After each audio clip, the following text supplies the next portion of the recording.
Assalamualaikum warahmatullahi wabarakatuh.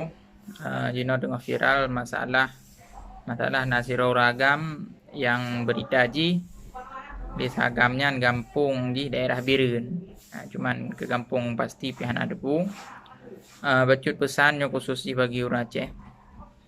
Legdanyo baik tampil legdanyo bangai dalam menanggapi sabah-sabah berita. Di saat karena berita ada yang lagiannya hana perledak viral hari. Hana perledak pegah-pegah, hana perledak pude-pude. Bahkan sampai tak pegah dalam kampung viral pemuda Aceh hana perledak viralkan. Di saat dan nyata viralkan sabah-sabah berita yang lagian yang hana got yang sama Aceh leknyo kata pubruk Aceh. Sama lagi tanyo kata ya pude bagap bawa saji urang Aceh lemoh dah iman lagi tagamnya. Padahal tok sira tagamnya yang bangai yang ngut pungo lagi. Yang lain hana lagi. Ya maka stop uronyo baik dah viralkan ada lagi. Sampai legdanya jut kurang bangai yang tak viral but yang hanagot. Ini kan but yang hanagot, but yang jut kemalai urang. Jadi baik tak viralkan ada lagi. Tak viralkan but silahkan viralkan. Nah ulama Aceh yang kusung but yang jut tak viralkan. Baik tak viralkan data bangai data hana perlek. Dan bacut tu peringatan pakon sampai terjadi seagamnya lagi. Nyan gara-gara hana ilmu lam dada hana iman lam dada. Maka nyan juga bejut sabah pelajaran bagi kita.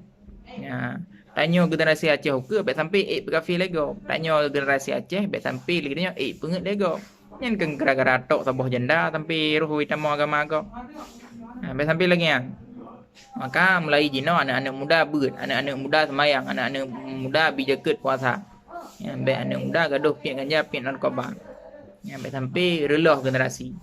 Nyo pesan jit nyo juga jit sebagai sebuah motivasi bagi kita. Di saat takalan urangnya berdingat degero baik sampai draw terjit lagi baik sampai jahi tu mata budah ya buat jina murno ilmu tuntut ilmu yang belum nak.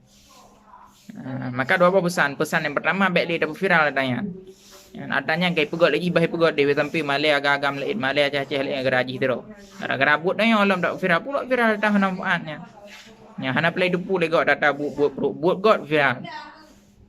Viralkan buat god na ulama ke sembut ino na ulama ke majlis taklim ino na selawut lagak nya na viralkan data bangan.